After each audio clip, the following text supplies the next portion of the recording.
Buddy, put that thing back in its holster. We haven't gone anywhere. I don't understand.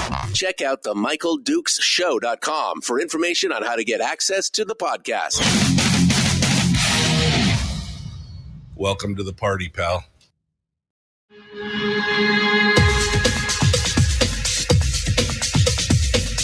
The Michael Dukes Show. The greed and the entitlement is astounding to me. What do you want from a low-budget radio program? This is a dumpster fire. That was just BS. It is time to get a new perspective. We know just what you need, and we've got just the cure. Open wide and prepare for a steaming hot cup of freedom. I just don't fathom it. The Michael Dukes Show, streaming live across the world. Happy VD. Now, that could mean a lot of things, but let's just cut to the chase and say it's Valentine's Day. Happy Valentine's Day to everyone out there in the audience. We love you, and we just want you to know, consider this show our Valentines to you today. The beatings will now commence.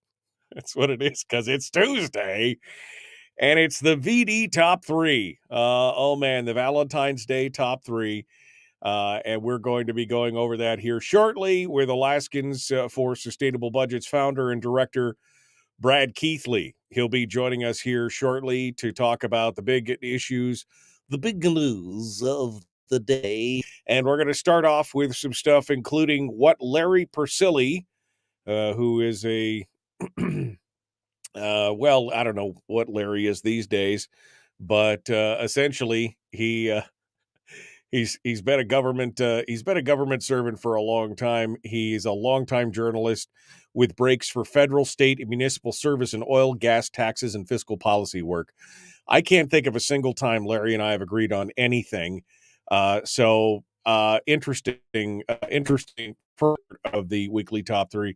What Larry Persily and the Alaska Policy Forum have in common. Hint, it's about your PFD.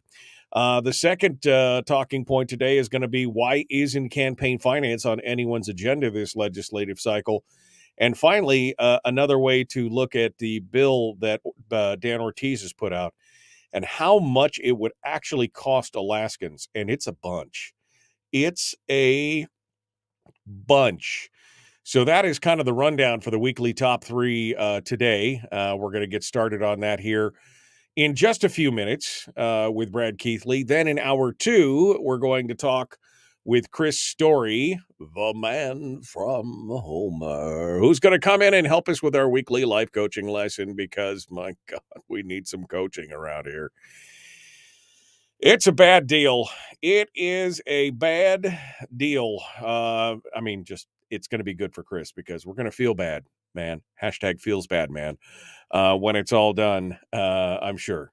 But you know what? We'll know the truth. And the truth shall set you free. And even though the truth is hard and painful sometimes. All right, what do we got going on here this morning? Well, first and foremost, thank you for joining us. Thank you for being part of the program. Don't forget, you can always listen to us not only on terrestrial radio across the state of Alaska, on this, your favorite radio station, and or FM translators, a variety of FM translators around the state. But also, of course, you can listen to us on our website, on my website, on the website, the Royal We, on our website at michaeldukeshow.com, and, of course, the simulcast on Facebook, YouTube, and Twitch. There we go. There we go. So that's the first start off this morning. I don't even know. Well, I don't even know where to start. Quite honestly, I have a couple things that I do want to discuss. I mean, the whole balloon UFO object in the sky, unidentified aerial phenomenon. I mean, all these different things. This has captured people's attention like nothing else. And boy, has it stirred up some weird rumors and conspiracy theories and everything else. I saw a Joe Rogan I saw a Joe Rogan tweet yesterday, or not a tweet. I don't know if it was a tweet or Instagram or whatever it was. It was on one of the socials, where basically it was talking about the it was basically talking about the unidentified aerial phenomenon, and then it was like the U.S. government denies that they were no evidence of alien or extraterrestrial activities in shot down objects, says the White House. And Joe Rogan says, now all of a sudden, I think it actually is aliens. # look into it. I mean, I think that's more tongue in cheek, but people were taking stuff. I mean, I don't even know. Look, is it weird that all of a sudden we've been shooting stuff down out of the sky left and right? Absolutely. Is it because we changed how we started looking for things? Absolutely. We were talking about that yesterday, how now they're starting to track objects. Before they were just basically looking for fast movers. And now all of a sudden they slowed the search down and are like, well, wait, if it's only traveling at, 10 miles an hour, we need to know what it is. And so now they're seeing things that maybe they weren't picking up before. Is it aliens? I don't know. Is it China? Probably. Or somebody. I mean, what's in those packages that were connected underneath? We don't know. And I probably believe that we will probably never know. They may tell us something, but I'm just not waiting for it. And again, not surprising that this is what's going on. Not surprising that this is how the Chinese are handling it. They're looking to get us spun up on this. And of course, Joe Biden is looking to try and take a stance on something. So he at least looks like he's, I don't know, doing something. Because remember, he's still not that popular. He's still not that popular. But man, I have seen some weird and wild headlines over the last couple days. It's even got people that I know that are normally fairly level-headed be like, I'm worried that they're going to try and, I mean, yes, I know it's worrying, but it's only so much you can control. Only so much you can control. Anyway, so that's one of the big stories that's out there. And I mean, literally, when they have to put out a headline that basically says, no evidence of aliens in these things, I start to question. I start to question life. At that point, I'm just like, are we? I mean, there's a whole story now in the ADN. It's an Associated Press story talking about all the rumors and everything else and the misinformation or the thing or the theories or anyway, I'm going to focus on what's going on in the state because I seem to have a little bit of a better handle on some of that stuff than on some of these other things. The big news that caught my attention this morning, first things first, was the fact that former Representative Gabrielle Ledoux is going to now be on trial. Her trial date has been scheduled for April 11th. She was set for the trial call yesterday, is set for April 11th. She's accused of committing voter misconduct and unlawful interference with voting back in 2018. Charges began with an investigation that started in 2018 after the Division of Elections identified irregularities in some of the absentee ballot applications and absentee ballots returned for the primary election. Essentially, the three were supposedly getting people who didn't live in the district to vote. That would be Gabrielle Ledoux along with her aide, Lisa Vaught Simpson, and Cadet Vaught. They all face similar and various charges. Ledoux and others are accused of knowingly solicited or encouraged, directly or indirectly, a registered voter who is no longer qualified to vote. Those are all Class C felonies, which carry up to 5 years in prison. Some of those irregularities, including 17 people having voted from the same address, a tiny trailer in Muldoon. And some of the votes were people who were actually dead. So, it's going to be interesting. She called Gabrielle Ledoux, by the way, said she's not guilty. And all these charges are fake news. She ran hard in 2020, but lost the primary against David Nelson. So it's going to be an interesting time to watch what happens when this was all said and done. Of course, the thing is, Gabrielle Ledoux was running as a Republican, but she really was part of the whole Muskox caucus, caucused with the Democrats, did all that kind of stuff. So, I mean, I caught this and I was like, oh, baby, that's going to be good. That's going to be good right there for sure. The other thing I wanted to talk about really quickly here, because I don't have a lot of time, is there was an article last night or midday yesterday, I guess, from the Alaska's news source over at KTUU, where they're talking about the current school year. And the headline reads that future snow days this year for the Anchorage School District will become remote learning days. And basically it was saying there's been an unprecedented number of snow days, so many that the district has now decided to turn future snow days into remote learning. Now, they said that after the Matsu Borough School District demonstrated a successful implementation of remote learning, ASD started to have its schools develop their remote learning plans too.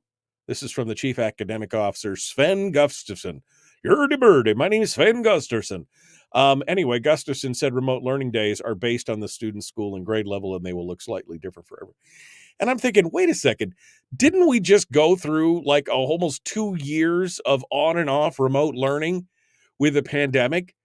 But you had to wait for the Matsu Borough School District to demonstrate how to successfully implement it before you decided to implement one yourselves?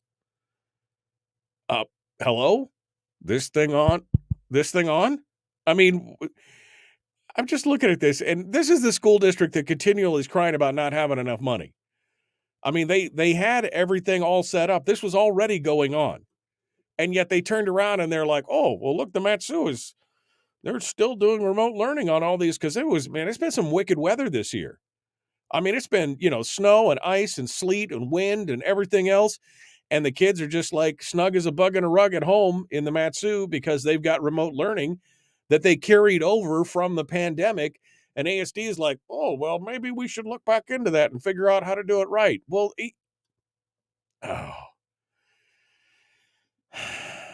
recent number 612, why you should homeschool your kids. Because these people, if they can't even figure out that the remote learning thing is probably important on snow days, can you really trust them to teach your kids? I'm just asking for a friend. I mean, that's just asking for a friend.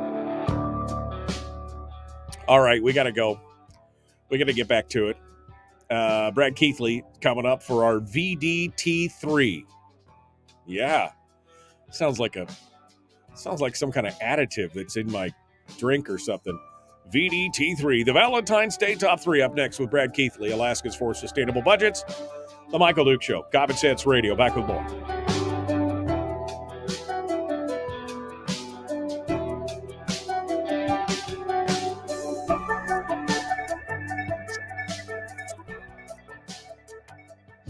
If you missed the show, you can listen to it on your time with Dukes On Demand.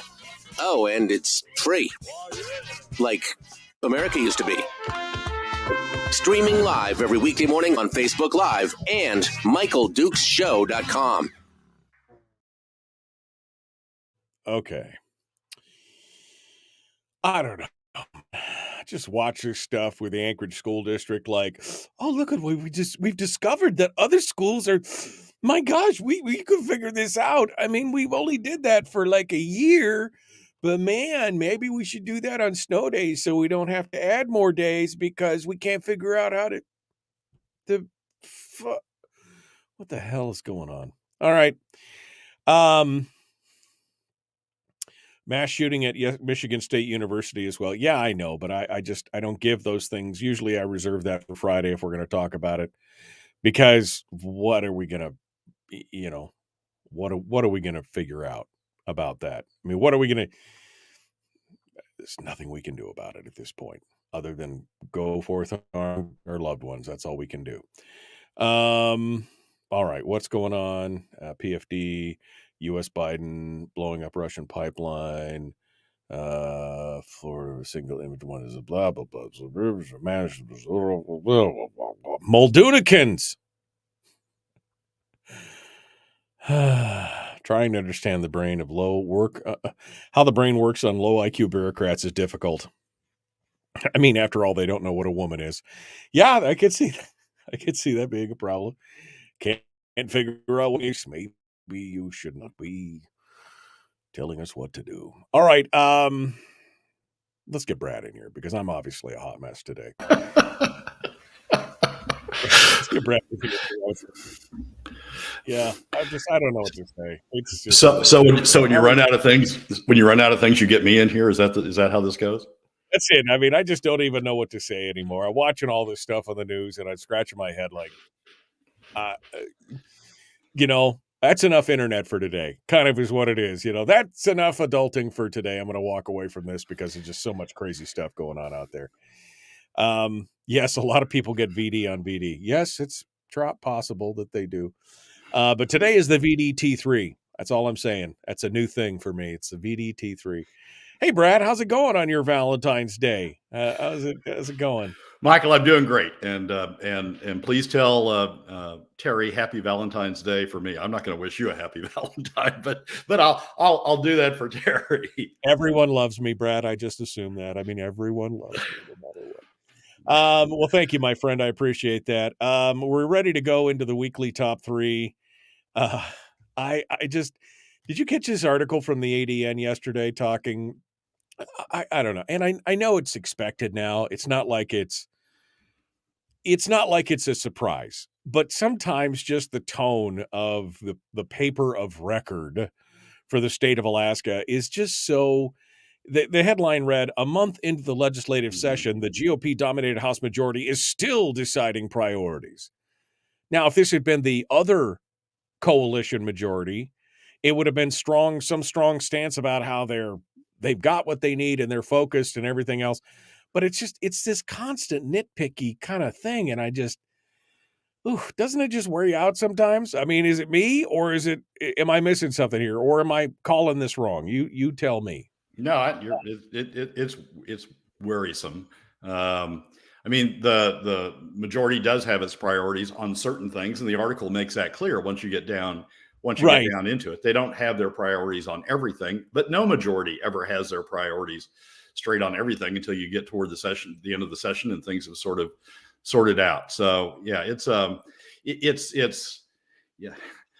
The headline is, what can we pick at? What can we find in this story that's bad that will get eyeballs on this article? Get our readers' eyeballs on this article. Well, the inference, of course, is that they're not focusing on the priority that Sean McGuire thinks is important, right? The schools and the everything else and the benefits and all that. That's really what the implication here is. But anyway, I'm glad I'm not the only one who sometimes I just look at the paper and I just nope, I close the window and I just move on because it is fertile ground for the top three though. And every week we've got one or two ADN op-eds or stories that are sort of the lead. So yeah. Oh, there's a reason for that. Provides that service. All right, Brad, let's get back into it. Here we go. The Michael Duke Show. Common sense, liberty-based, free-thinking radio. Like and share. Here we go.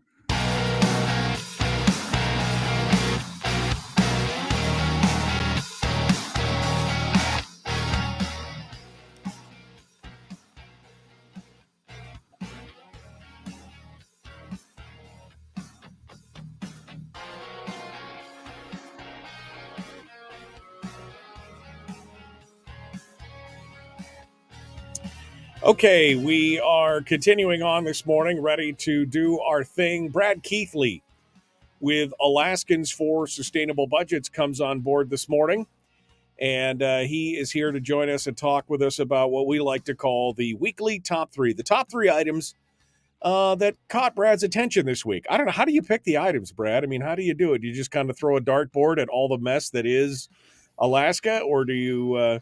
just whatever catches your attention? Is it a shiny object thing? I just got to know.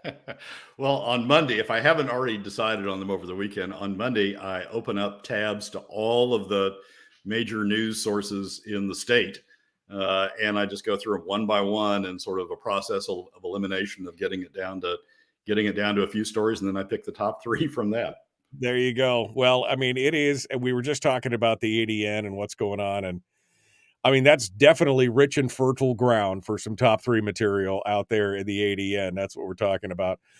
All right. Let's kick things off here, Brad. Let's get started in our discussions of the weekly top three. Today we start off with Larry Persily, who earlier I was like, man, I know he's been a journalist, but it seems like he spent most of his adult life in governmental service in one form or another. And he's always got an opinion, and I'm almost always disagreed with him. But now you're saying, oh, well, there's some similarities here between Larry Persily and one of my favorite outlets, the Alaska Policy Forum. Let's talk about that. What's going on? Well, Larry's got an op-ed over the weekend in all the major papers. I happened to pick the ADN one in the link I sent you as fertile ground. But Right. Larry's got an op-ed in all the major papers, and it's essentially saying, look, we need to get in his opinion, we need to get our priorities right. We need to settle on education spending. And then the PFD issue, the PFD debate needs to be a fallout from that. It needs to follow from education once the education funding is settled, and we need to give priority to that. Then once we've resolved that, then we can worry about the PFD. It is the same leftover PFD approach that Natasha von Imhoff started in the mid 2000s.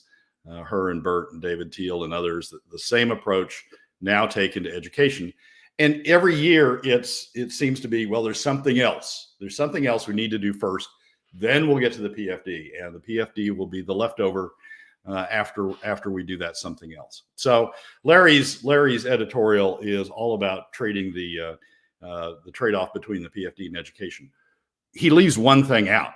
That is that there's another solution. If you want to increase education spending, there's another solution to it. And that's obviously to charge all Alaska families through equitable taxes for the costs. I mean, if you want to increase spending, you shouldn't, but if you want to increase spending, go ahead and do it. But paying for it should be a burden that's imposed or realized by all Alaska families, as opposed to just middle and lower income Alaska families through PFD cuts. He doesn't mention a word about that. He doesn't mention a word about alternative revenue measures to more equitably fund his favorite spending. He just he's just proposing to push the cost down to middle and lower income Alaska families. And as I read it, the similarity between that and the editorial we talked about a few weeks ago that was in the ADN by Eric Cordero from Alaska Policy Forum, the similarities between Larry's editorial and Eric's struck me. Eric's was all about we can't have taxes. Whatever else we do, we can't have taxes. We need to do something else. Well, that something else that he left out is PFD cuts, and that something else is PFD cuts have the largest adverse impact on the overall Alaska economy and on 80% of Alaska families of any of the revenue measures. But he left it out completely, as has Alaska Policy Forum's study on the issue that he was talking about. They just leave it out completely. And basically what the approach is of both these editorials is, if you ignore it, it will go away. So Larry's approach is, if you ignore taxes, if you ignore more equitable revenue measures, if you're going to spend, if you ignore more revenue measures, then it doesn't exist. It will go away, and we have to use PFD cuts. From the Alaska Policy Forum perspective, it's, if you ignore the impact of the PFD, then the PFD will go away, and we'll be able to avoid taxes. Very few in this state, very few, and I'm hopeful that the Ways and Means Committee, Ben Carpenter's Ways and Means Committee, will be one of the exceptions to this rule. But very few people in this state are willing to step up and say, we need to look at everything. It's not just education versus the PFD, my favorite spending versus my least favorite revenue measure, or least favorite spending. And in the case of the Alaska Policy Forum, it's taxes versus other things, or not concerning other things. Very few people are stepping up and saying, look, let's look at all of them. Let's look at all of the issues. Let's look at all of the revenue measures. Let's look at all the spending on the table, and consider what the best approach is. they all want to ignore one thing or another. And it's usually the PFD that gets ignored in the case of the Alaska Policy Forum, or its alternative revenue measures when we're talking about paying for spending. In the case of Larry's op-ed, very few will step up and say, let's look at all of it. And the reason they don't is because they know that if they do, they'll have to confront the fact that PFD cuts have the largest adverse impact on the overall Alaska economy, and they have uncontrovertibly, and they have the largest adverse impact on 80% of Alaska families. They're worse for Alaska families. They don't want to talk about that. So what you do is you just ignore the rest of it, and you say, well, it's got to be. I mean, it's like Bert the other day in Senate Finance. It's got to be education versus the PFD. Right. It's got to be one thing or the other. There's no other alternative in here. There's no lesser impact, lower impact alternative that we can consider. It's got to be either education or the PFD. And of course, right, education is for the children. It wins that battle. And it's very frustrating to see all of these fiscal policy articles from the right and from the left that just leave out a real in-depth, honest, straightforward analysis of all of the options that are at play. Well, it's interesting because you mentioned Ben Carpenter in the Fiscal Policy Working Group. And remember in the Ways and Means Committee, where he said he was going to use the Fiscal Policy Group's plan to try and implement a long-term fiscal strategy. And that thing hits on everything. I mean, it hits on oil taxes. It hits on cuts. It hits on new revenues. It hits on the PFD. It hits on every topic that we've been talking about in this program for years, and takes it all as a holistic approach. But everybody's got their sacred cow. Everybody else, like you said out there, has got their sacred cow. And it looks like everybody wants to sacrifice the PFD on their altar of whatever to prevent having to talk about all these other things. The reason Persily is not talking about taxes is because he knows that if he mentions that we would need taxes in order to fund, explicitly mentions, I mean, PFD cuts are taxes, but if he explicitly mentions the word taxes, that we need taxes to fund education, that the whole dynamic shifts. I mean, then the top 20% will say, wait, you want us to pay a part of this? No. We don't need this spending. Let's get in here and dig into what's really going on with K through 12 and sort through all of the various factors, and let's really figure out what it is exactly we need to be spending on before we sign on for more spending. But by avoiding spending and using the PFD as the counterweight that doesn't affect the top 20%, only affects the other percent of Alaska, the other 80% of Alaska families, then he escapes that. He escapes that reaction by the top 20%, the donor class, the ones who that the legislators listen to, the ones that hire the lobbyists. He escapes triggering them into looking at K through 12. So hopefully, I mean, there's a method to the madness. I mean, Eric, Alaska Policy Forum, doesn't mention the PFD because they know by comparison the PFD is worse in all the PFD cuts are worse in all the categories that Alaska Policy Forum is complaining about than taxes. Taxes actually look better in their impact on the Alaska economy, on their impact on Alaska families. Actually look better. So you ignore it. So you don't have to confront that. Hopefully Ben does. Hopefully Ben's committee does. He started out well. He had an overview of the Fiscal Policy Working Group conclusions, and hopefully that's the direction they go, an all-in approach. But these editorials, these op-eds that are being written on both the right and the left are just unhelpful in terms of analyzing the real issues that we're confronting. The irony of this whole situation, you've mentioned Bert Stedman a couple times because he's really one of the prime movers and shakers behind the scenes on this.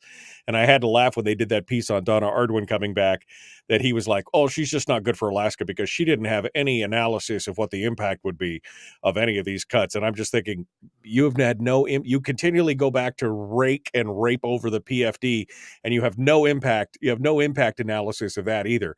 But it's good enough for her, but not good enough for you, kind of thing. And of course, his latest piece was in that hit piece we were talking about earlier about the legislative majority in the House not having their priorities or whatever it was.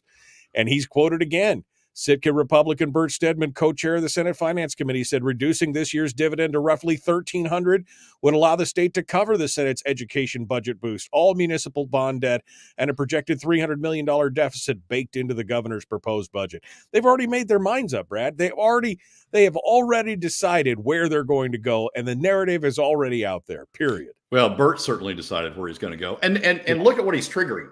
He's trying to trigger the education community. Oh, good, we can have our spending. He's trying to trigger AML, the Alaska Municipal League. Oh, good, we can have our municipal bonds paid for. He's trying to trigger the other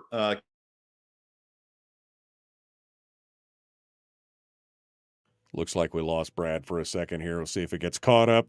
Folks, we're talking with Brad Keithley from Alaskans for Sustainable Budgets. It is the weekly top three.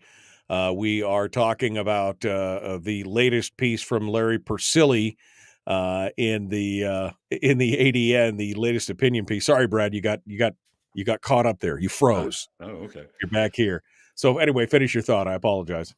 Well, no, it's just, I mean, what I was saying was look at what Bert's doing. He's trying to trigger the education community. Look, we can have K through 12 spending, all the K through 12 spending we want. If we cut the PFD, look, we can have, he's trying to trigger AML, the Alaska Municipal League. Look, we can have we can cover all the municipal bonds, all the stuff you guys want to do. We can cover all that if we cut the PFD. And he's trying to trigger everybody else involved in the budget by saying, look, we don't have to cut anything else. We can cover the deficit. All we have to do is cut the PFD. And it's a battle cry for the special interests, right? I mean, that's what it was. It was a battle cry for all the special interests wrapped up in that one statement. Right. Exactly. Yeah. Brad Keithley, Alaskans for Sustainable Budgets. Number 2, Brad. Let's get a head start here on number 2, which is, why isn't anyone talking about campaign finance reform? We need to talk about this. Let's get real about keeping dark money out of Alaska politics. So Paul Jenkins from the right has a very good opinion piece this weekend in the ADN about dark money and the need to address dark money. But when you listen to the legislature, now in the legislature last year, we had a lot of people talking about, campaign finance reform. We had Alaska's spending or campaign finance limits thrown out by the Ninth Circuit. There was a lot of discussion about replacing those. There was a lot of discussion about, getting limits back on, about addressing dark money coming into Alaska campaigns, at least the state campaigns. A lot of discussion around that. But then we had the election, and we've had zero discussion. You look at the priority list in all 4 groups, the Senate majority minority, House majority minority, it ain't there. Campaign finance reform is not on anybody's list. And there's a reason for that. And the reason is everybody who got elected under the unrestricted rules, and they don't want to mess with that. But look what kind of legislature we've got as a result of having unrestricted rules and having as much money come in, outside money and inside money as anybody can dream up. So it is a bad thing that we're not addressing campaign finance reform. Paul Jenkins has a good op-ed on that, and we'll talk about it more after the break. Brad Keithley, Alaskans for Sustainable Budgets, is our guest. We are going to continue here in just a moment. Don't go anywhere. We'll return in just a second with more of the weekly top 3 right here on your home for common sense, liberty-based, free-thinking radio. Back with more right after this. We're broadcasting live through a series of tubes. Allowing all of these entities to provide streaming stuff going on the internet. Well, it's kind of hard to explain. Sorry. Streaming live every weekday morning on Facebook Live and MichaelDukesShow.com. Okay. Brad Keithley, our guest here on the program this morning. Ben Carpenter just commented in the chat room, and he said, as we squabble over what's visible, our short-sightedness costs us long-term investment and economic growth, i.e. jobs. And that's exactly it. We get, I mean, it is the look over here, look over here, look over here. It's Stedman, activating the special interest and everything else. And you mentioned it. No, there's no mention of spending. No mention of spending anywhere. And spending is the problem. If you give them a bunch of money, they'll just continue to spend more. They love this idea, and they will always avoid the issue. It's always a revenue problem. It's never a spending problem. And talking about what was something else that I saw Donna Ardwood says, what about the alternative of fixing education so students can read? Gasp. I mean, there's an idea. Let's put some guide rails on this thing and make sure that they have to hit a scholastic achievement. I mean, yesterday, Sarah Montalbano mentioned the Tennessee plan that they're doing for their funding in schools, where it's tied to student outcomes. But nobody wants to talk about that. They just say, what we really need is more money. That's what it's about. Well, nobody needs to talk about it, Michael, because their donors don't have to pay for it. I mean, that's the travesty to me of using PFD cuts, sort of setting everything else aside. They've found a funding mechanism, a revenue mechanism that pushes the costs to middle and lower income families. I mean, let's take Alaska families. They found a revenue mechanism that pushes the costs away from the top 20% to middle and lower income Alaska families. The closest analogy in other states is sales taxes. And sales taxes are regressive and push more cost to middle and lower income Alaska families in the top 20%, but they do affect the top 20%, certainly more than PFD cuts. And you will find in other states that at least when you're talking about sales taxes, the top 20%, the corporate interests, the chambers of commerce, the trade groups, the lobby groups, they'll all become engaged and talk about the need to reduce spending because they're concerned about the impact of those taxes on their businesses and on their owners. But here they found the holy grail. They found a revenue mechanism that doesn't affect the top 20%, and it's sort of unlimited, at least at this point, because we've had the PFD is so much that you can just keep dipping into it and dipping into it and dipping into it and fund this and fund that and fund the other thing, and you don't trigger the top 20%. You don't trigger the trade groups. I mean, the revenue mechanism that we've devolved to in this state is never going to cause pushback on spending. People will mouth those words, and the Chamber of Commerce will be concerned about, oh gosh, we may ultimately burn through all of the PFD. Then we may have to talk about taxes. So we ought to be concerned about the long term, and we ought to be concerned about things like spending caps. So in the long term, we'll never have to pay taxes, but it's okay to fund everything underneath the spending cap with PFD cuts. In the meantime, we are going down a road, or we have been going down a road, and we're continuing to go down a road where spending levels just aren't important to the top 20%. Right. To the extent they are important, they want more and more and more of it. They want more for their construction budget. They want more for K through 12. They want more for state employees. They want more defined benefit plans. I mean, that's sort of what we get out of this. So until we find a revenue source that triggers everybody, all Alaska families having to contribute to it, we're just going to keep going down this road. Well, and you just made the same point that Rob Myers did in the chat room. So we cut the PFD so that we can increase the operating budget now, keep that up, the PFD will be gone, and we'll be talking taxes again. That's what I've been saying for years, that if we continue to whittle away, it's $1,300, it's $500, it's $700, it's whatever, it's zero eventually because they've consumed it all. And then they're back at you hat in hand saying, oh, well, you're not really paying your way because all these other states have taxes and we don't. So we need to tax you so that we can pay for all this stuff after they've consumed all of the PFD and everything else.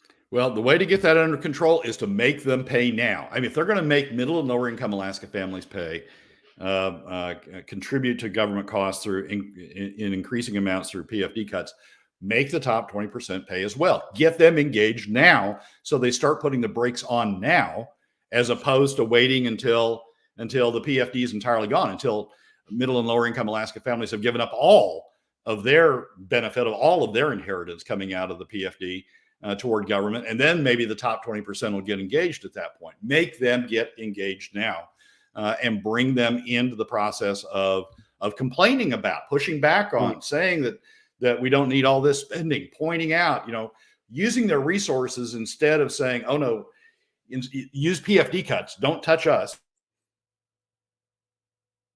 And Brad froze again. Okay. I mean, I agree. I was watching Forged in Fire this weekend, and all I could think of was there's a crack in the metal, and sometimes you got to drill a hole in to stop that crack from spreading. And that's how I look at this. I think this is a good idea. All right, Brad's going to join us again here in a second. The Michael Duke Show, common sense, liberty-based, free thinking radio. Here we go.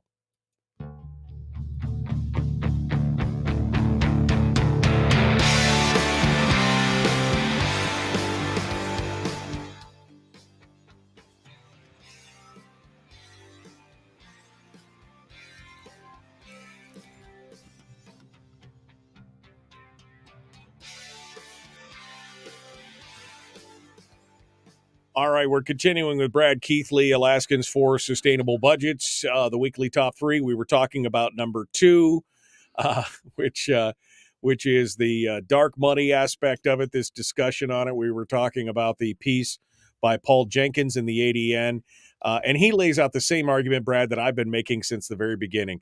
That they continued to talk and they sold it to Alaskans as a bill of goods.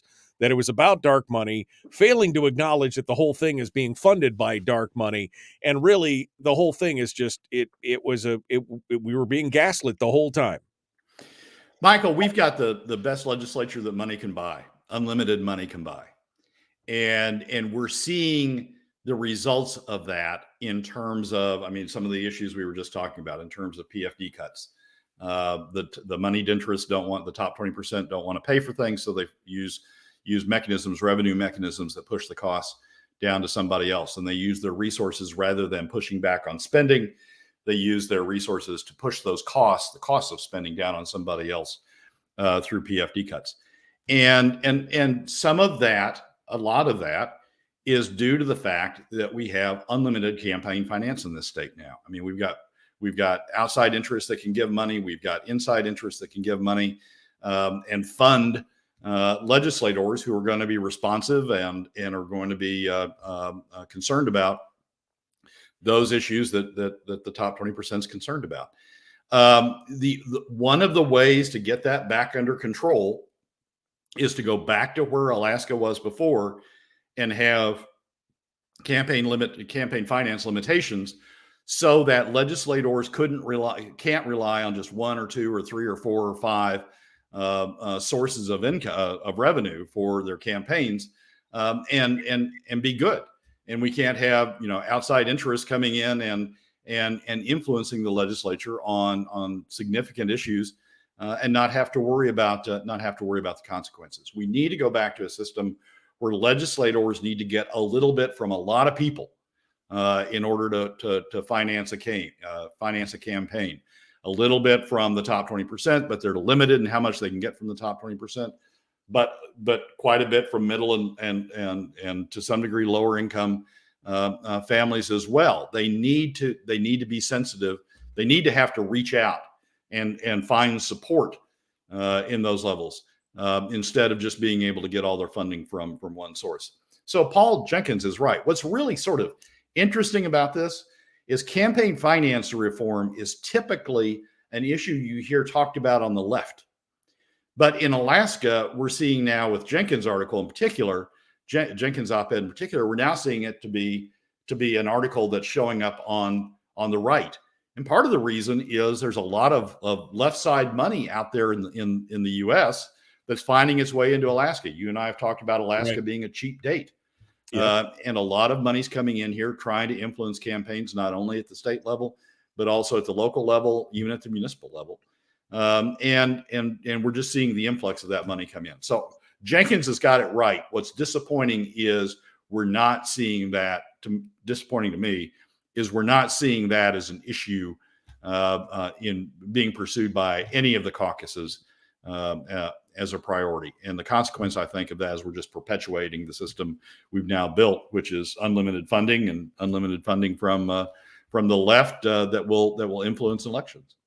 Well, what was most interesting about this, and Jenkins hits it on the head, is that, this idea that this is how they sold it to us. Yet one of the huge exemptions and loopholes in there, of course, is outside dark money for initiatives and ballot questions, which of course is what ballot measure number 2 was. It was a ballot question, and they spent millions of dollars, $7 million to be more precise, more than $7 million, selling it to people. And we fell for it, hook, line, and sinker. We as a people fell for it with the help of the judiciary when they decided that it wasn't a single issue deal. I mean, it's almost the perfect storm when it's all said and done. And it is something that needs to be addressed, but we've got so much that needs to be addressed. It's like we don't even know where to begin sometimes. Well, yeah, but it's iterative, right? I mean, fiscal policy is our big issue. That's the issue that the state really has to confront to get back to the issues that Ben was talking about a little bit ago. But part of what's driving where we end up on fiscal policy issues is campaign finance that allows a lot of large donors to come in and influence the campaign, and and influence even incumbents by threats of, we'll run against you, we'll finance somebody against you if you don't adhere to our position. So it's yes, that we do have bigger issues, but campaign finance is one of those issues that's driving some of the other issues. And if we don't get at that, then we're not really going to be able to get at the bigger issues, because the people who are making the decisions on the bigger issues will continue to go down the path that their large donors are sending them on. Let's talk about the path that they are sending us on right now. And this, of course, is the path, the big hue and cry, the two big hue and cries in the legislature right now are, we must do something about the underfundedness of education, even though it's increased 35% over the last 12 years. But we need to do something about the underfunding and, of course, the defined benefits. Dan Ortiz has got a couple pieces to talk about. But one of them is, of course, this new proposition of increasing the base student allocation by $1,250. Now, again, just to make it clear, none of that money from the base student allocation is really going to make it into the classroom. This is not going to give us better educated kids. Most of that money is consumed by overhead and by administrative costs and everything else. And again, Sarah Montalbano is going to be on with us in another week or two to talk about this, because there's a brand new report out talking about that, how the overhead and administrative costs in the education system is eating the system alive. But that's where that's where the lion's share of the BSA goes. But Dan's got a plan, but it's going to cost us. Number 3, Brad. Well, Dan's plan is going to cost us another $330 million. I mean, so the Senate has said they want to start the conversation at $1,000 adjustment to the BSA. And let me mention, there's a great article in the Alaska Landmine that breaks down how the BSA works and why it's really it's not a fair way of distributing money in the first place. But Dan's, so the basic Senate bill is $1,000. Dan's trying to get out in front of that train and say, oh no, it ought to be $1,300. That's Dan's proposal. And Dan's proposal has an ultimate price tag. The $1,300 he proposes is an ultimate price tag of 330, an additional $330 million on top of the roughly $1.2 billion in K through 12 spending we have currently. One of the things that we talk about in Alaska and we think about is we don't have taxes, right? We say we don't have taxes. Well, we do. PFD cuts are taxes. And so I'm trying to find ways in which to talk about the impact of bills like Dan's and like the Senate's in a way that brings it down to Alaska families. One way is to talk about it in terms of PFD cuts. We already have roughly a $900 million deficit that we're funding through PFD cuts. We're already taking about $900 million in PFD cuts. That's about $1,400 per PFD that we're paying in PFD taxes to finance the deficit we already have, $1,400 to finance that $900 million in deficits. Dan's bill would add $300 million on top of that. And we don't have the revenues coming out of oil or out of traditional sources, so it's going to have to come out of additional PFD cuts. So Dan's bill is an additional, the way I would talk about it is an additional $480 million or $480 in PFD cuts, a total of nearly $1,900 in PFD cuts between funding the existing deficit as well as the additional $480 in PFD cuts that Dan's bill would take. So Dan's bill says $300 million, not much. Hey, it's for the kids. Who cares? It's an additional $480 out of every Alaskan's pocket to finance the additional bill that Dan comes with. Another way to look at it is in terms of impact on Alaska adjusted gross income. Ledge Finance had in their overview of the governor's budget a calculation that showed that a $900 million deficit, to fill a $900 million deficit, you have to take 3% out of Alaska adjusted gross income, take it out of the pockets of Alaskans and shift it over to government. They were talking about it in terms of a tax, but it's the same thing in terms of PFD cuts. You're taking 3% of adjusted gross income out of Alaskans' pockets and shifting it over to government to finance the deficit we have. The additional tax that Ortiz is talking about is another percent. So, or the additional impact of Ortiz's bill would be another percent. So instead of a 3% tax that we're already paying to fund government, we would be elevating to a 4% tax. What Ortiz is proposing is to take us to a 4% tax of adjusted gross income. One other way to look at it is just, the round number of 4% really, or 3%, really doesn't show the impact on Alaska families. Yes, it's 3% overall, but that 3% is really 12% on the low 25% of Alaska families, 5% on the next 25% of Alaska families, 3% on the next 25% of Alaska families, and less than 1%, about 4% on the top 1% or the top 20% of Alaska families. It's really skewed. I mean, it's extremely regressive. What Ortiz proposes is to take another 4% out of the low 25%, another 2% out of the next 25, and so on. So you need to think about these things not in terms of just additional spending, but additional taxes on Alaska families that he's proposing. If you think about it that way, people will react to it. Well, we've got to change the narrative. We've got to change the thing, and unfortunately, they've got the news miner and the Daily News and everybody else is in their back pocket, talking about it from their perspective. We've got to be the lone guys in the wilderness, I guess, barking at the wall and telling them what's going on. Brad Keithley, Alaskans for Sustainable Budgets. Thanks for coming on, sir. Happy Valentine's Day. Thanks for the beating. I appreciate it. Michael, as always, thanks for having me. And tell Terry happy Valentine's. I will. Folks, we're out of time right now. We got more coming up. Hour 2 dead ahead. We'll do some open line stuff, and then Chris Story is our guest. Common Sense Radio is what we're about.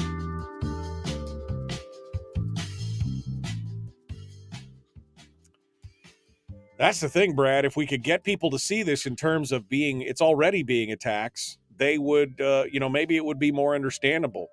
But, I mean, we are fighting an uphill battle here against the narrative that's being put out there by all the powers that be, the politicians who are kind of in control of the whole situation. And they've got their allies in the news media who, again, I was talking about the headline on that article about the House majority. I mean, it's just nobody's doing what they need to do. And here's why you need to do it. And nobody's talking about the fact that we are already being taxed extraordinarily.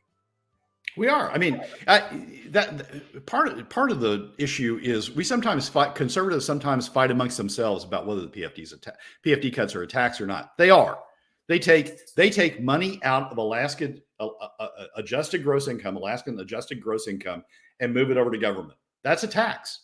You can't view it I don't think you can view it any other way. And that's a tax on Alaska citizens. That in the case of the existing deficit is equal to a 3% tax. That's how much we're taking out of Alaskans' pockets, out of the Alaska private sector, moving it over to government, allowing 60 people plus one to decide where that money goes, as opposed to the 650,000 people that are PFD recipients. We're putting that economic power in the hands of 60 plus one, and it's a tax. We're moving that money over. So when Ortiz talks about, or anybody talks about, I want to increase spending by $300 million. to me, we ought to be saying, okay, what you're saying is you want another 1% tax on the economy, and it's distributed unevenly so that it's another 4% on the lowest 25, another 2% on the next 25, and so on. What you're talking about is increasing taxes on the Alaska economy. You're talking about increasing the take from Alaska, from adjusted gross income, and moving it over to government side. Now, who's in favor of an additional 1% tax on the Alaska economy? Who's in favor of taking an additional 1% out of adjusted gross income?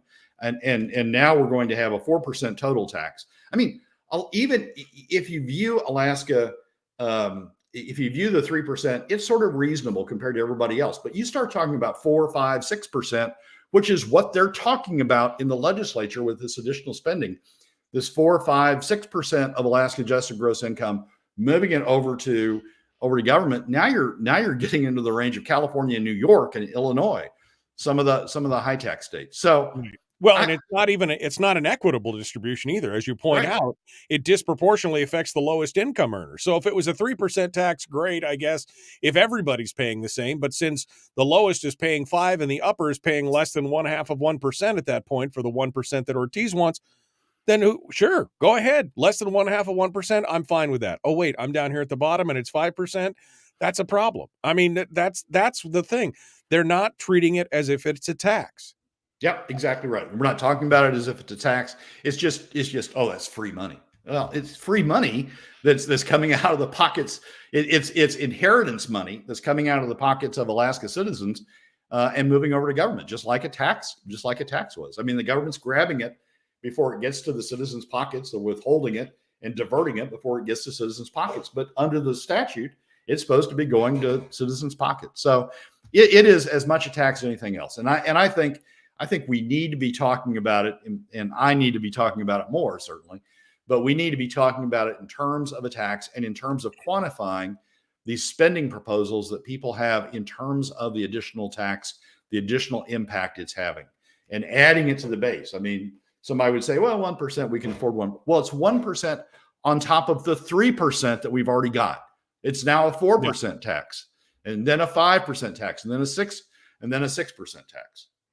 Again, even if you don't agree with Brad's position on, a flat tax or something like that, this argument makes sense because you would then be advocating for, even if you're advocating for cuts only in the spending, you have to treat this like it's a tax so that it wakes people up and it shows them that you are already being taxed.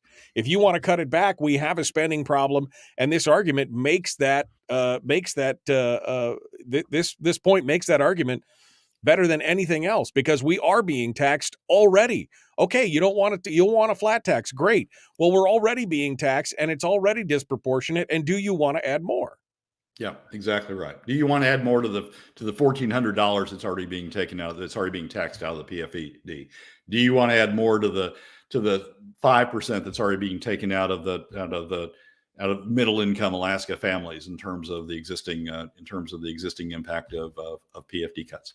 I think quantifying it that way. James Brooks, in one article in one place, talked about the impact on PFDs of what the Senate majority was proposing in terms of their $1,000 BSA. He calculated it in terms of the impact on the PFD, but he didn't. I mean, you have to understand that it's a regressive tax, and it's more on middle income Alaska families, right, than it is on the top 20%, and much more on the lowest 25 than it is on the top 25%. So you have to take it that next step and talk about the disproportionate effect between Alaska families that it's having. Brad Keithley, Alaskans for Sustainable Budgets. Thanks again. I appreciate it, and have a happy day. Thank you for coming on board. We'll talk to you again. Talk to you again next week. Michael, as always, thanks for having me. Appreciate you coming on board. Okay, folks, we are coming up to it. We're coming up. Hour 2 is dead ahead. Chris Story is going to be our guest. I guess we'll just let's throw the phone lines open. Shall we do that? Let's throw the phone lines open and get your take on it. And you could agree or disagree or whatever. But I mean, I got to say, I agree in part with the idea that we have to at least start really framing this whole argument in the form that this is a tax already. and that it's a disproportionate tax already. We need to be talking about this. So we're going to get into this here in just a second. The Michael Duke Show. Common sense, liberty-based, free-thinking radio. Here we go.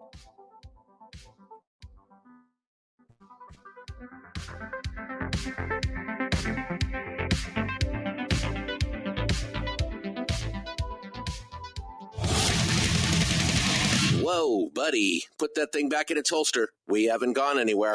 I don't understand. Check out the MichaelDukesShow.com for information on how to get access to the podcast. Welcome to the party, pal.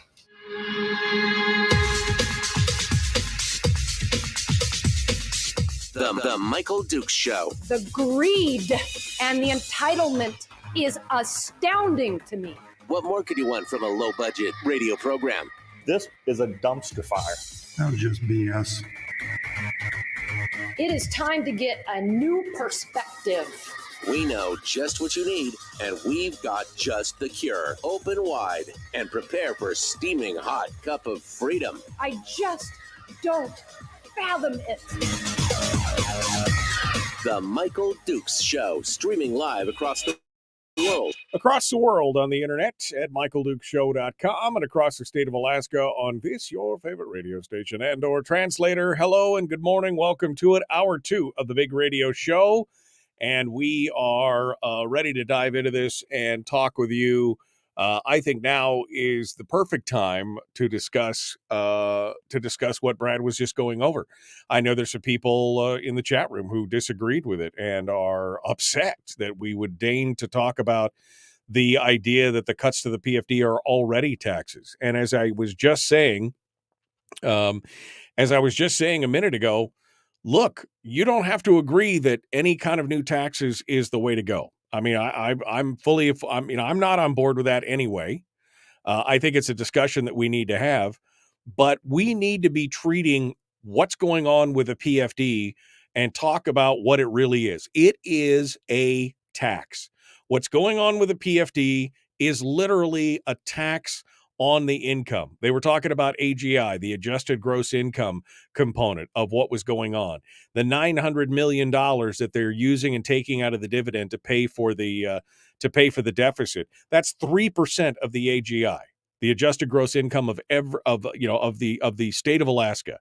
And then you've got this another $330 million that Ortiz wants to do with the base student allocation. That's another 1% on top of it. And the problem is they're going to keep chipping away and taxing the PFD until the PFD is completely gone.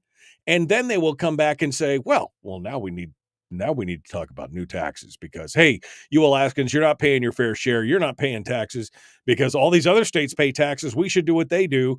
And so we need more money. So we're going to tax you now on top of that. That's the insanity we're talking about. That's what's going on. Change my mind. If you think that that's not right, that's not the taxes that's already happening, and that's not the direction you're going, then let me know. Tell me why. Phone lines are open right now at 907-433-3150, 907-433-3150. This hour of the program being brought to you by your friends at Satellite West. You'll find them at satellitewest.com. And it doesn't matter where you are, from Diomede to Delta, from Menchumina to Metlakatla, from Anaktuvik to Ukhtavik. Wherever you go in the state, Satellite West can keep you connected with text messages and emails and phone calls and surfing the internet. They've got the hardware, they got the tools, they got the talent to get you connected and keep you connected throughout the state. Special thanks to Satellite West for sponsoring the program. 907-433-3150. I think Brad's right. We need to frame the argument around the PFD taking for what it really is, which is a tax. And he's right. This is Alaska's inheritance. As citizens of the state, we own the state's resources collectively. And that resource and that return comes back to us in the form of the PFD. And if they are taking it before it hits our bank accounts, if they are taking, they already get 50% of it, right? That's how it's worked out. They already get 50% of those earnings. So if we are going to get the other side of it, and they keep taking it, that is a tax, folks. So everybody who's tax averse seems to continue to ignore the taking of the PFD because, well, it's kind of free money. It's not free money. It's your inheritance. It's your children's inheritance. I mean, I didn't write the Constitution of the state of Alaska, but damn sure we're going to try and live by it. And the state says we all own the resource collectively.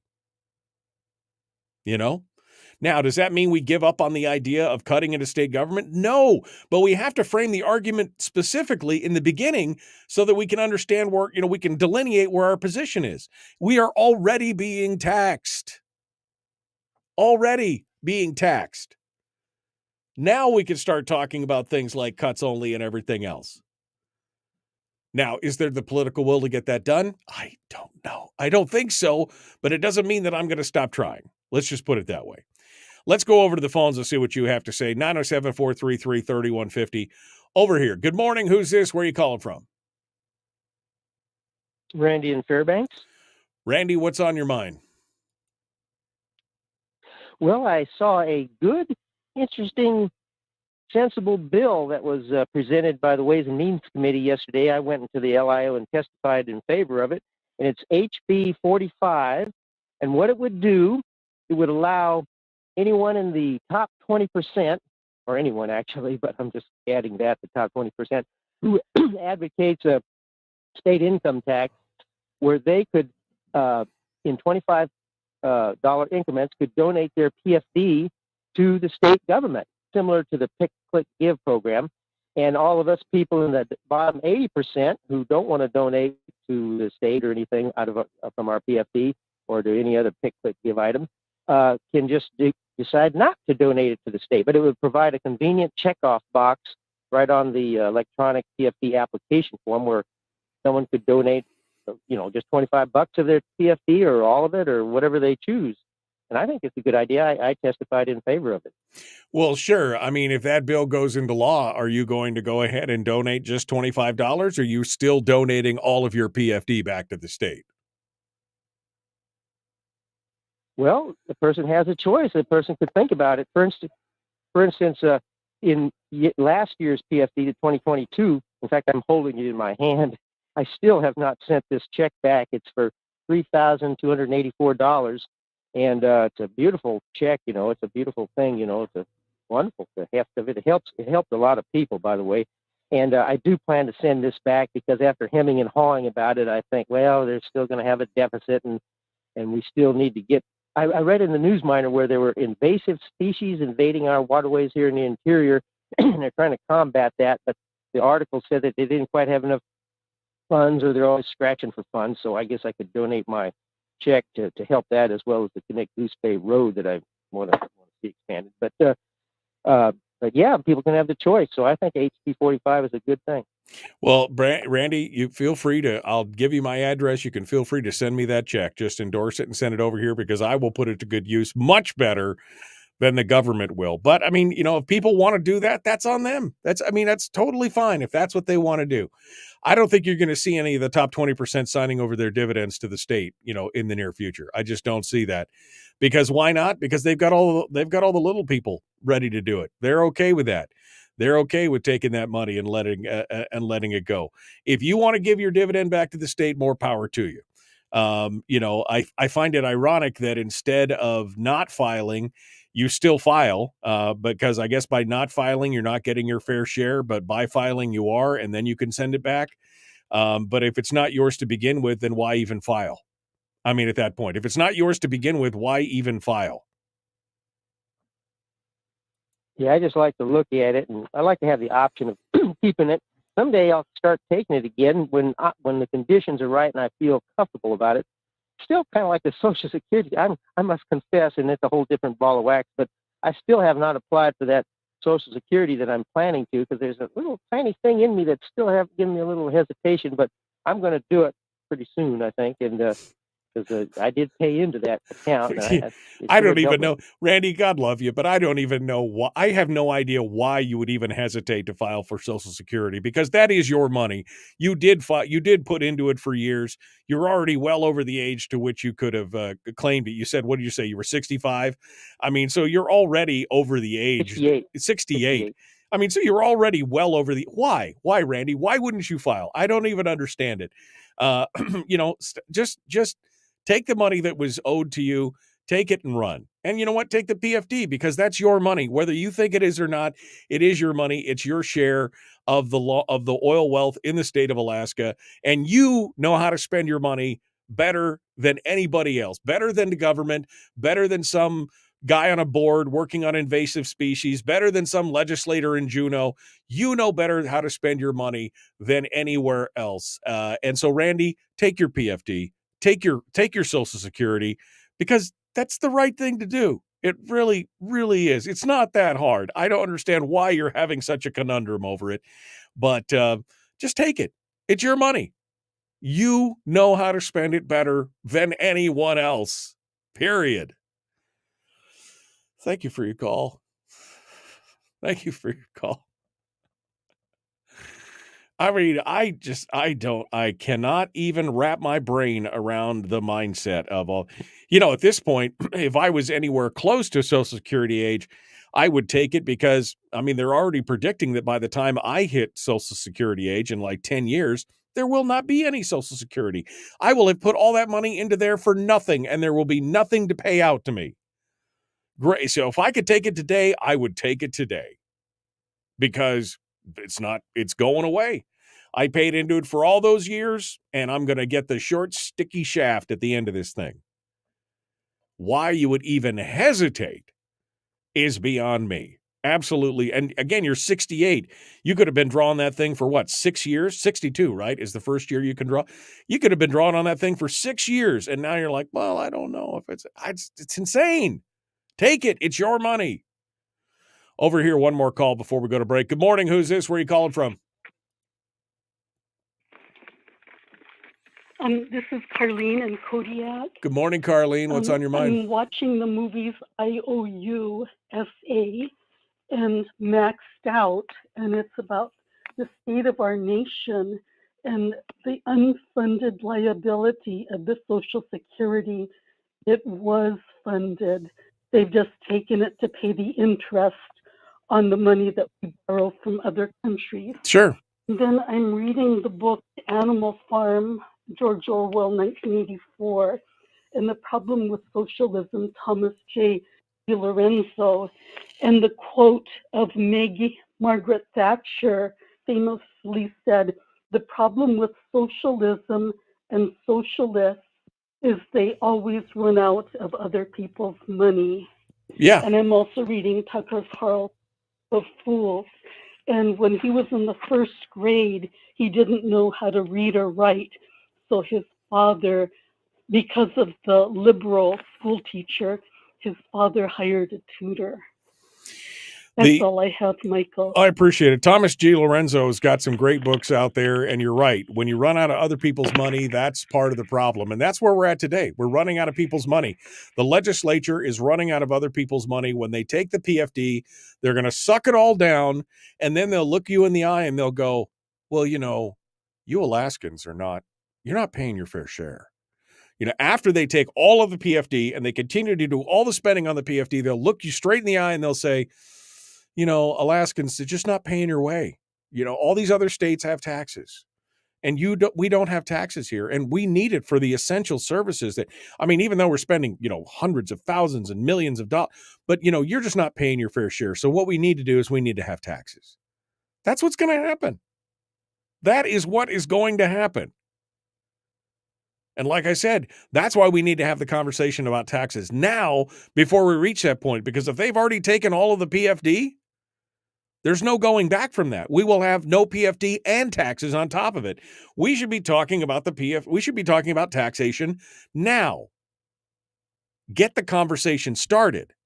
And yes, there's really not much upside to the taxation, but at least we could have the conversation and maybe short circuit what they're talking about. All right, we got to go. We got more coming up. Chris Story is going to be joining us in a hot second. The Michael Duke Show continues. It is your home for Common Sense Radio. We're going to be back with Chris Story right after this. Don't go anywhere.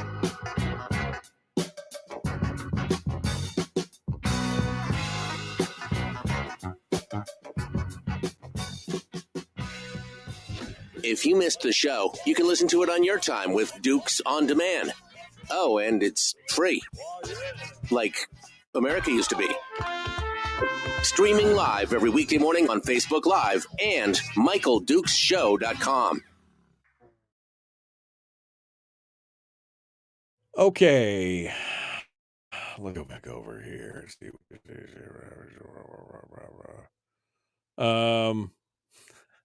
Rob Myers says, the invasive species guys come to lobby us for money anyway. Might as well give it to them.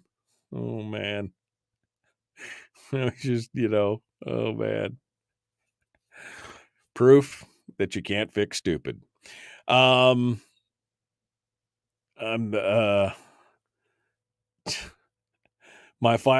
husband just filed for his Social Security. It's nice to have it to offset winter utility costs, says Melanie. I mean, again, you paid for it. You might as well get it while you can,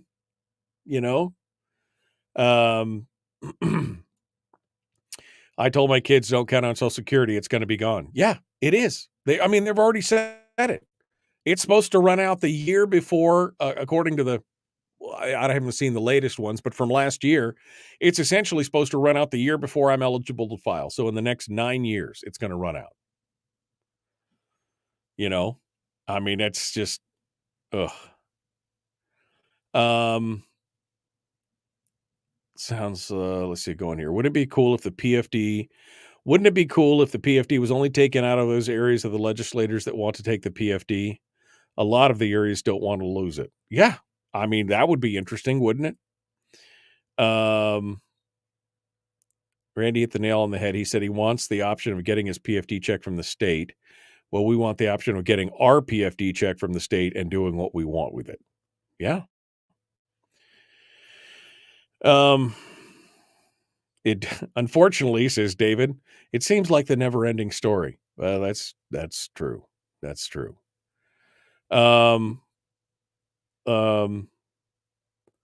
For many of us, I think Randy is full of crap.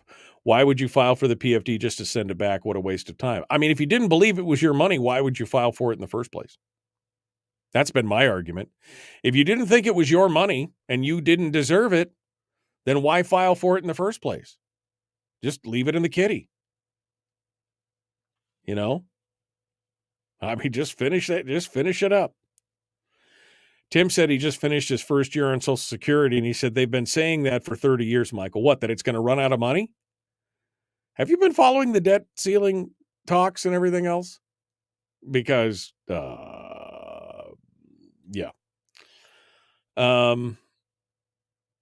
No will to cut spending. Where would the will come to fix Harold's oil giveaway? Well, here's my thing. Even if they did fix Harold's oil giveaway, which he's always going on about, $1 billion or whatever, they haven't fixed the underlying problem, which is just the lust for spending.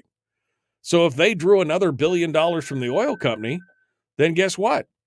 They'd have another $1 billion to spend because you haven't fixed the underlying problem. The underlying problem is still the spending. Ask the real estate guru, Chris Story. If you don't fix the foundation of the house, is it going to be a good investment, Chris? If you don't fix the foundation of a house, is it going to be a good investment?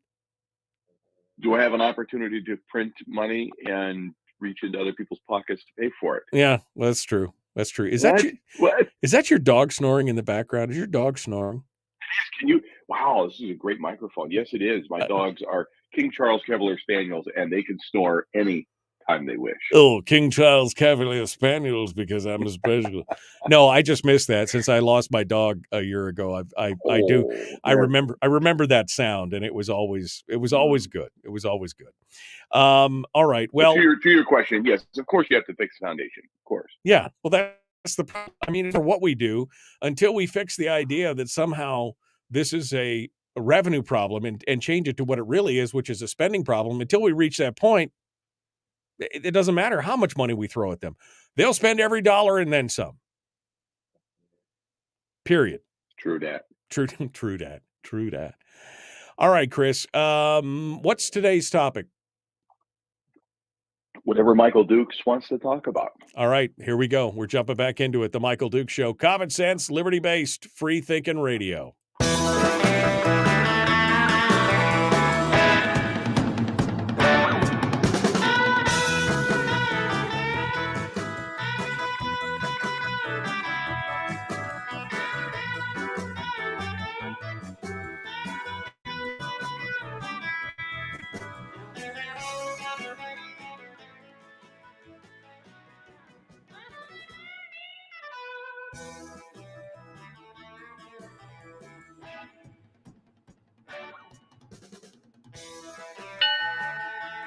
Hey, da-ding ding, you know what that means. It's time. Chris Story joins us this morning on the program to talk about, well, everything we possibly could want to talk about. Good morning, Mr. Story, and happy VD to you. That's good. I like What? that. What? Thank you, Michael. You didn't think that was that not appropriate? Did I say the wrong thing? Is that not how it's supposed to be? Absolutely. That's I think par for the course comes to mind. It's par for the course. It's just, So, Mr. Story, we're going to talk a little bit today about something, but you said whatever I want to talk about. I want, we were just talking about foundational things and getting our lives in order and figuring out, what's wrong with us. We can't get the legislature to acknowledge that they've got an ugly, ugly spending addiction. So what do we do? You guide me, Mr. Story. What are we talking about?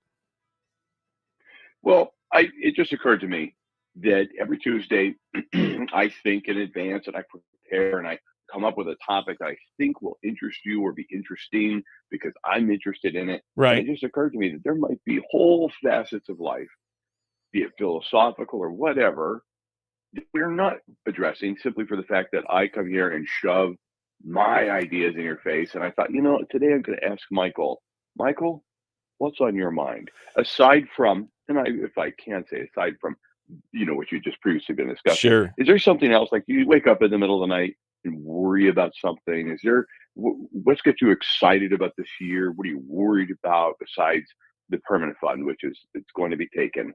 Accept that. Right. Just accept it. Right. It's gone.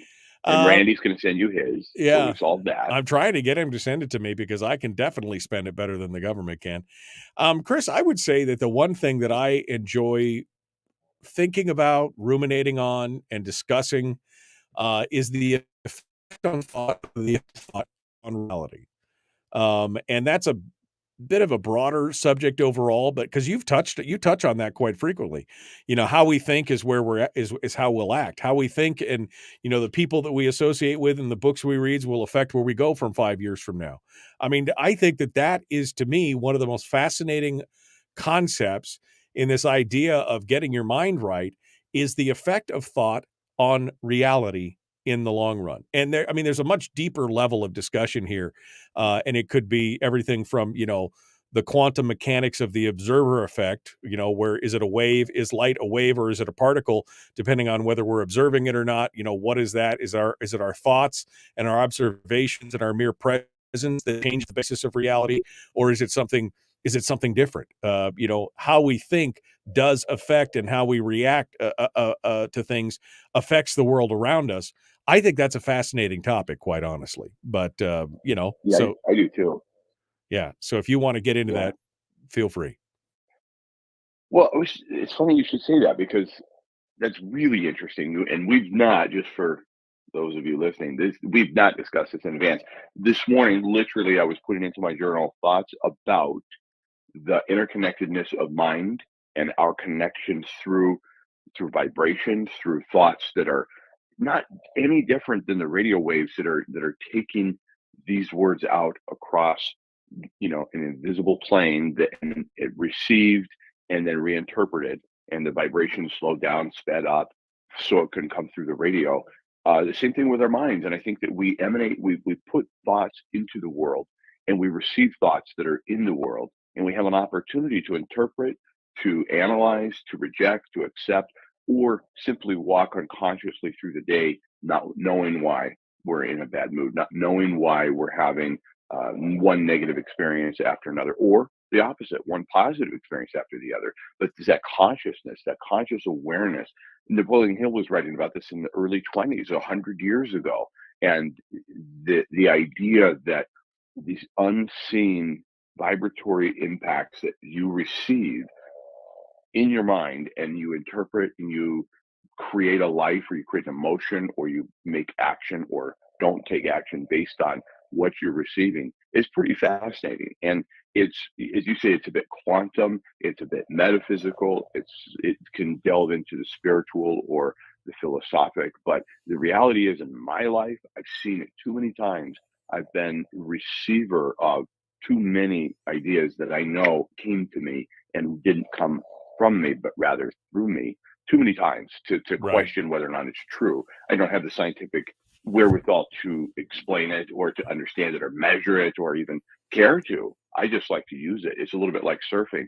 I'm not 100% sure how the wave was formed or where it came from, but let's ride the wave and enjoy it. I agree. And it's interesting you bring up Napoleon Hill, because that was some of my first exposure to the concept of, of the universal, kind of concept of the universe and everything. And he used that as kind of code for, God, religion, kind of the whole spiritual aspect of things.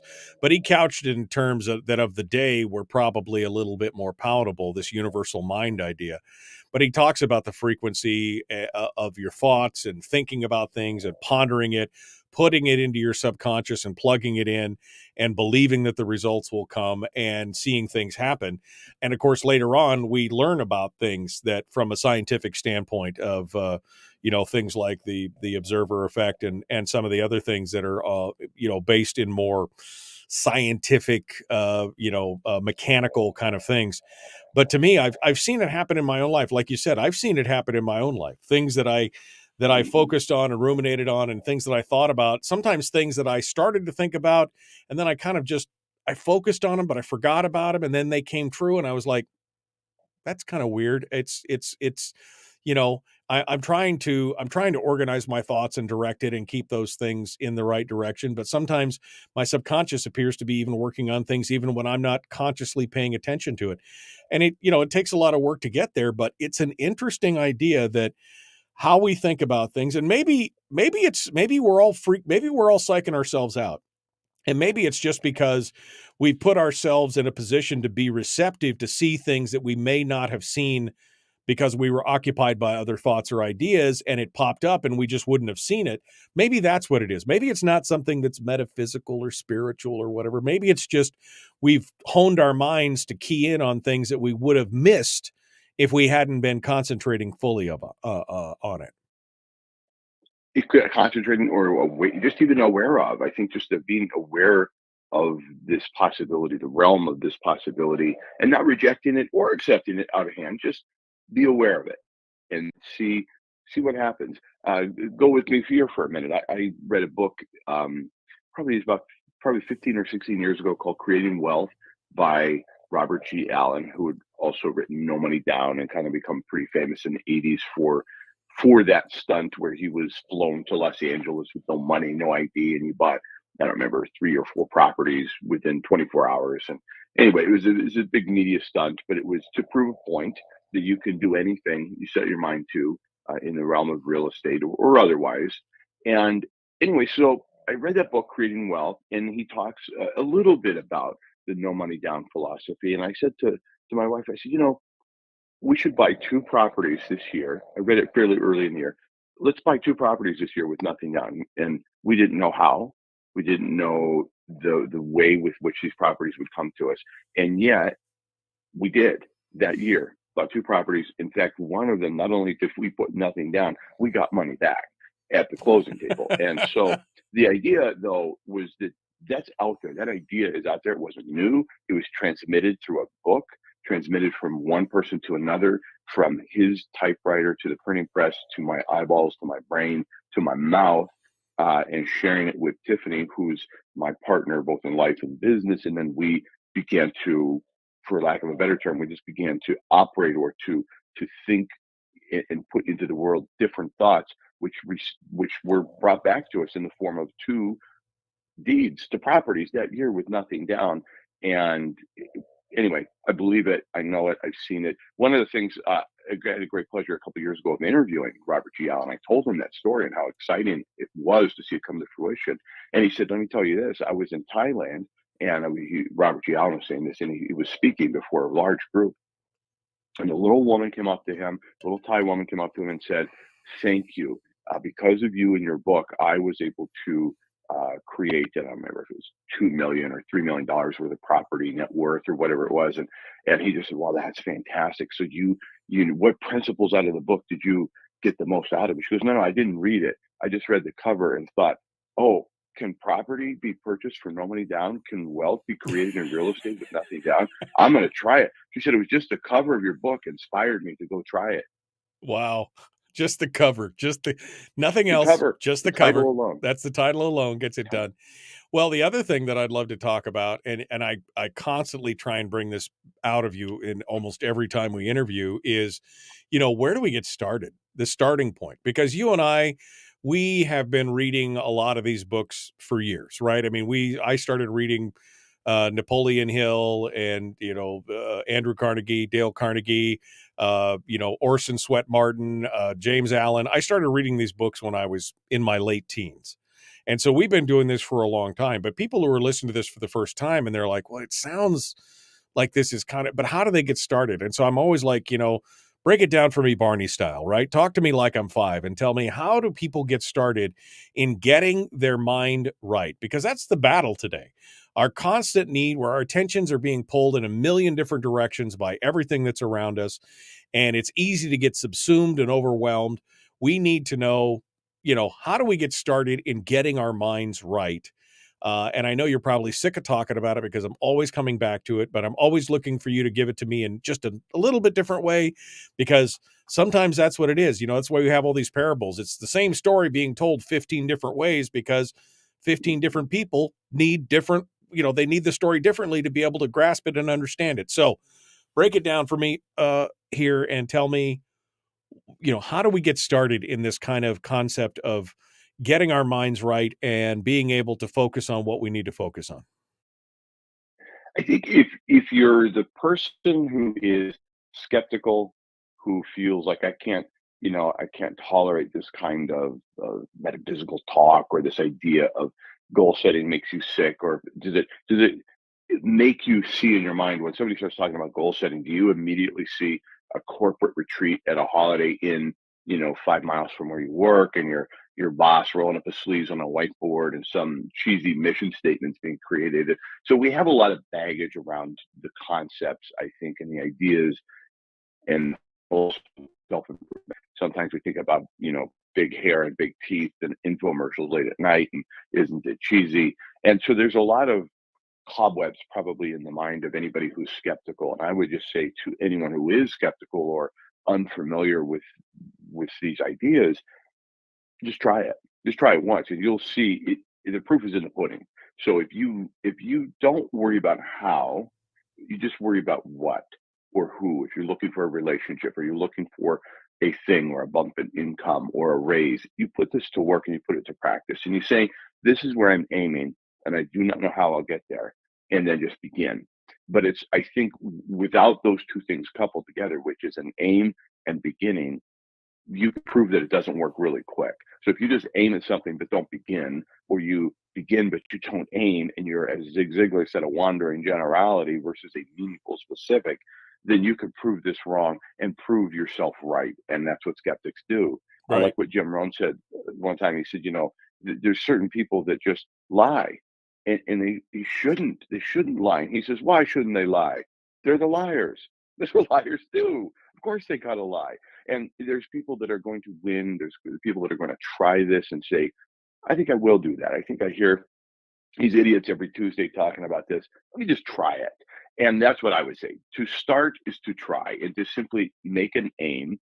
And it could be something simple, or it could be something far reaching, and begin. But if you don't begin, you don't take some action. For example, I gave that story about buying 2 properties that year with 0 down, and it could sound mystical or magical. It wasn't at all. I told people, I started telling people, oh, by the way, it's kind of funny. I'm looking for 2 properties this year with nothing down. If you hear of anything, if you hear of anybody wants to sell something like that, let me know, would you? And I told one guy, and he goes, oh, I've got, and he described the property. I'll sell to you for nothing down. I was like, done. We shook hands. We exchanged a dollar out of a coffee card as earnest money because that's all I had on me at the time. And so, but it began, and that's the difference: is do you just aim, or do you aim and then begin? And I think it takes coupling those 2 things together. So to start, simply write down something that you wish to achieve, something you want to do, become, a relationship you want, and then begin pursuing it. You don't have to know how to get started. And I think that's the great mystery of it all, is that you don't have to know how. The way will appear if you begin. I remember somebody once said, as you said, you've got to have a goal or you never know where you're going, right? You got to have something. And you were talking about the wandering generality versus the meaningful specific. It's the same kind of thing. And I don't remember who said it, but it was either a talk or maybe it was a book that I read. And whoever it was said, if you don't have a goal, just figure out something. It doesn't have to be huge. It doesn't have to be life altering. Just figure out a goal, write it down on a sheet of paper and put it on your refrigerator. Every time you go to that refrigerator, look at that, what you've written down as a goal and work from there. And he goes, at least now you'll have an aim and you can work on, and then maybe you'll figure out the steps that you need to do to get there, but at least put it in front of you.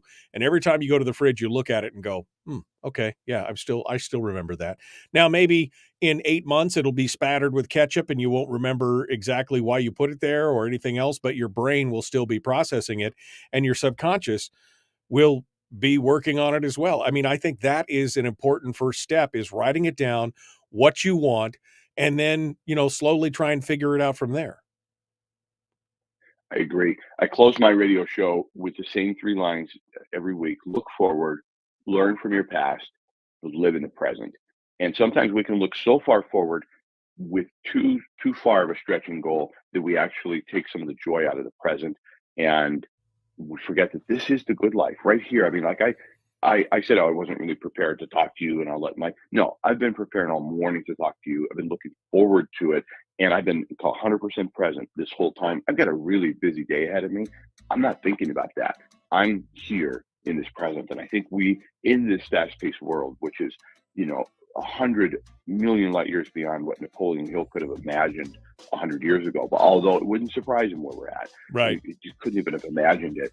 Being present is huge. It's a huge gift to give yourself, to allow yourself to be content and happy in this moment, even while you're aiming at a goal. Absolutely. I couldn't agree more. Chris Story, the man from Homer, ilovehomeralaska.com, author of the book, The Backyard Millionaire, the Making a Man fictional series, and more. Hey, thanks. I appreciate it, my friend. It was good to talk with you today. Thank you for coming on board. My pleasure. Thank you, Michael. Folks, out of time. Gotta fly. The second last segment up next. Bye. Streaming live every weekday morning on Facebook Live and MichaelDukesShow.com. Okay. I think Chris is still with us. Any final thoughts, Mr. Story, since I know you got a busy day, but any final thoughts to leave folks with here? No, just thank you. And thank you for the opportunity to have this conversation every week. I appreciate it. Well, it helps me. I don't know if it helps other folks out there. I hope it does, but it helps me focus on my mind on things that we don't even talk about. Because later on I'd be like, yeah, I was thinking about what you said and how I need to focus on what I'm doing and kind of refocus my chief definite aim and kind of do those kind of stuff. Or am I wandering way off track? Am I upset or am I unhappy because, of something going on? Is it because I've stopped focusing on my goal? Is that what it is? It just helps me reconnect with what I'm doing. And so even if nobody else gets anything out of it, I get a ton out of it. It's kind of the touchstone of my week every week. And if it was just me and you doing this show and we'd just be talking to ourselves, I'd still be doing it because it's I was going to say stuff. It's reminiscent of conversations we have off there as well. Absolutely. I can't wait for you to watch I can't wait for you to watch The Last of Us, and then we can riff about that. It really is amazing when you start to think about if everything you know of society was stripped away. They do an incredible job of refocusing on just how would the world remake itself, through the eyes of people. How would people begin to rebuild? Who would take control? What Right. matters? What little tiny thing that we take for granted today would completely make a difference in the world? Anyway, I can't think about that. It's a really good series, but I know you're going to binge it. Yeah, I'm going to binge it once it's out. But I mean, that's one of the reasons why I enjoyed watching The Walking Dead, was the same kind of thing. When societal norms and everything and the whole framework of society is stripped away, what does it look like then? And what remains? What remains of what matters? Of humanity and things like that? How do they handle things? And it's a fascinating look at that kind of stuff. But yeah, I'm going to be jumping into I'm going to be jumping into that. I played the game The Last of Us, and it was great. This is, I'm hoping, going to be true enough. I'm hearing good things about it, so I think it's going to be a good show. But I'll wait for the final episode to drop, and then we'll discuss it. So, all right. Hey, happy VD. All right, thank you, my friend. Don't the doc makes a cream for that, so just go get it right now. Okay. I'll see you later. On my way. See ya. Thanks, my friend. Bye. Appreciate it. Chris Story, the man from Homer, coming on board and doing it. The game, The Last of Us, that show is based on is good too, says Catherine. Yes, it is. It's very, very good. I enjoyed it immensely as a good. It was very enjoyable. Let's just put it that way. Very enjoyable. All right. Well, we're coming up on the last segment of the show. No idea what we're going to talk about specifically, but it'll be something. Let's see. Alaska Game of Thrones, says Hawk. I saw something comment that Alex made earlier. Alex said, the idea that all people know how to spend money better than government seems short-sighted. We are not all the same. Just drive the roads in the winter. It seems that this show, if you disagree, you get attacked. Honest discussion need different points of view. Well, I don't know if you haven't been listening to the show for a while, Alex, or if you're not that familiar, but I'm not attacking anybody. Basically what I'm saying is this: you know better than the government as a collective committee of people. You know better than they how to spend your money. You know what is more important to your life than anything else. I'm not saying that we don't need roads and we don't need, anything else. I'm saying, but if the choice is that you're going to spend $100 or the government is going to spend $100, you know the impact that has on your family, and you know better how to spend it. What we're seeing today is a lot of government spend that's going on to benefit, spread the wealth, so to speak, or benefit other people or do things. I mean, this argument that somehow we're not spending enough on education when we've had a 35% increase in education spending since 2002, 2006. In the last 15 years, we have a 35% increase in spending. We're spending $18,000 per student, and yet they want more. And they tell you, well, the inference is, we know more than you. We know better than you how your money should be spent. That's why we're taking your PFD, because you don't really need that. We need it to better you, kind of thing. And I'm not. I don't attack anybody, not even Harold, when I should. Harold loves that. But you could disagree with me all day long. I mean, I respectfully would disagree on something with you. That doesn't mean that you're a bad person. That doesn't mean that I don't believe you should have your opinion. So I think maybe you just haven't heard enough of the show that you think maybe that we're attacking people. Again, disagreement is not an attack. I think that's the important part here. Just because we disagree does not mean that I'm attacking you. It just means that we have a disagreement. I think that's part of the problem with today's society, is they all feel that if you disagree, then immediately it's some kind of attack or something. It's not what it is at all. All right, let's keep going.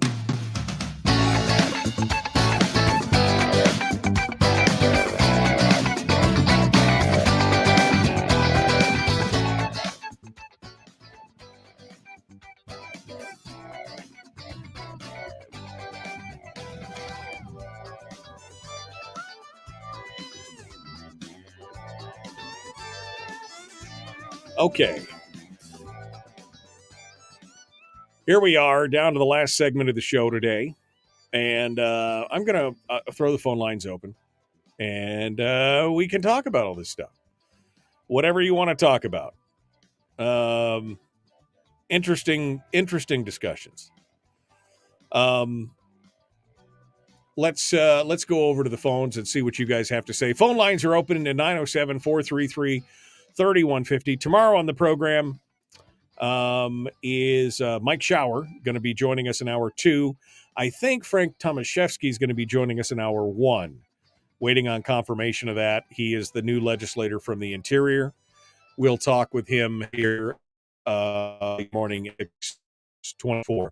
Let's go over here to the phone and see what you guys have to say, and we'll get some final take here on this morning's program. Good morning. Who's this? Where are you calling from? Hello, caller. Are you there? Hello, caller. Are you there?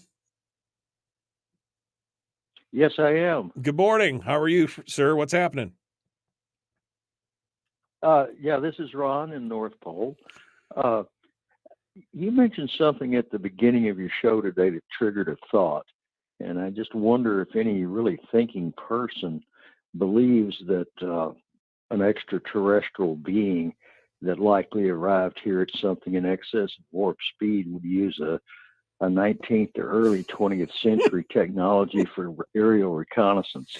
Yeah, them weather balloons, that's the cutting edge of alien technology, right? I'm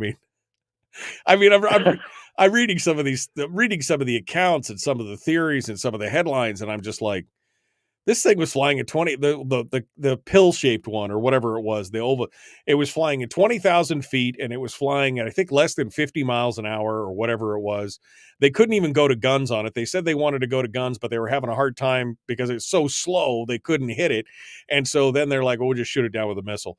And so I'm thinking, this is not, I've seen the videos of the Navy when they released all those videos of the UFOs or the what do they call them now, UAPs, unidentified aerial phenomenon, of these pill-shaped objects that were traveling at hundreds of miles an hour, bending off at 90 degrees and going underwater and coming back up. Now that I could buy. A weather balloon traveling at, or any kind of balloon-shaped object traveling super slow, just kind of puttering around, I have a hard time buying into that. Even ancient astronaut theorists couldn't believe in that, I think, Ron. Just a thought. Have a good day, sir. All right, Ron. Thank you so much for your call. I appreciate it. All right. So down to the last 4.5, 5 minutes here. If you'd like to call in, we'd love to hear what you have to say. We'd love to see your thoughts on everything that's going on here. Michael Dukes, I will be calling in tomorrow to speak about Durham buses and the Matsu Bulls. Melody, if you want to call in now, we got 4 minutes. We can talk about it and see what you want to do. That school bus strike, by the way, still going on, still ongoing, still no resolution. Those poor people that have got kids that they're trying to get to school in the Matsu. Nothing's happening. I can't imagine the frustration that the parents in the Matsu School District must be feeling right now. It must be. It just must be. But yeah, we'll see if we can get some details on that. Melody's been following this along. We'll see what she can say this morning. Brian says, not weather balloons, seed pods. They need to be punctured to release the spores. Well, then we played right into their hands, didn't we? And now we will all be pod people. I know that they showed video of Black Hawks and everything else and other military aircraft out at Dead Horse out on the ocean there, Dead Horse, pulling stuff out from the balloon that they shot down up there. No word yet as to what was attached to any of that, but we'll see what happens. All right, we got time for one more call here real quick. Let's go see what the caller has to say before we run out of time. Good morning. Who's we calling from? Good morning. It's Melody. Hello, Melody. Give us the rundown of what's happening at Durham there. Okay, 4 minutes. Basically what's going on is from my point of view, Mat-Su-Borough School District is refusing to hold Durham accountable for their faulting on their contractual agreements. The safety issues that the reason are the bus drivers are striking are valid safety issues. OSHA is doing an investigation on Durham buses right now. What I've heard over the last couple of days is that Durham has been pulling buses off their lot on tow trucks to get rid of the evidence of the uncertified buses that do not have DOT certification to be on the roads. I'm understanding that some of these buses, that what happened was Durham only had like 12 buses on their lot when their summer DOT inspection comes along, which is annual. Okay, most of their fleet arrived after that inspection, but were put out on the roads with no safety inspections, no DOT certification. All this is coming out now in the public, that those buses have huge safety issues, and Durham is refusing to not only negotiate, which they haven't been willing to negotiate since August, but they're refusing to fix the buses. What they're doing is they're carrying them off a lot. So when DOT's or OSHA's investigation, because OSHA handles safety compliance, DOT handles the certification and inspections for being roadworthy, but OSHA is the one who handles any safety complaints regarding these issues. The school really isn't doing much about it. They were asked to fire Durham at the last district meeting, which was at the beginning of February. One of the board members got really upset about, no, we can't fire them without talking to our attorneys. I basically told Mat-Su-Borough School District they needed to hold Durham's feet to the fire and make them comply and take care of these issues. Parents are struggling to make this work, to get their kids to school. I know kids that have been out for now, it's going into week 3, have not been in school. And I'm being told by the school district, oh, there's only 4% of the students that aren't showing up for school. So what was asked of me by a school board member was, how would you feel if the Mat-Su-Borough School District gave the parents a stipend or some kind of reimbursement for transporting their kids? Would that make it more convenient for you? And I'm like, well, I'm a grandparent raising grandkids, so not having buses aren't an issue. It's a huge inconvenience. I don't drive in the wintertime, but I'm still hauling my kids back and forth to school. Well, it's just ignorance on both sides. They're like pointing fingers, but nobody's doing anything about it. Well, and I think more parents need to show up at the Mat-Su-Borough School District meeting on the 15th of this month. That would be tomorrow night. Mat-Su-Borough School District meeting. All right, Melody. Well, I thank you for that. Appreciate it. Folks, we're out of time for today. The Michael Duke Show, Common Sense Radio. We'll see you tomorrow. Have a great one. Melody, I agree with you. I think that, look, the whole thing here on this is, I just can't imagine. I can't see how Durham could be fulfilling their contract. I would think that at some point the school board's going to have to basically say, you're in violation, and to cancel the contract. But then they'll have to put it out to bid, and that would mean that the whole rest of the school year is no buses. I think it's a rock and a hard place. Somebody needs to call the first student people and say, hey, can you please come back? We'll give you the moon. I think that's probably what's going to happen eventually. All right, well, thank you for your call. Thank you for calling in and joining us. We are out of here. Be kind. Live well. We will see you tomorrow. The Michael Duke Show. Thanks for coming in.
We've shed our terrestrial radio skin, and now we are slimy lizard internet people. It's the Michael Duke Show.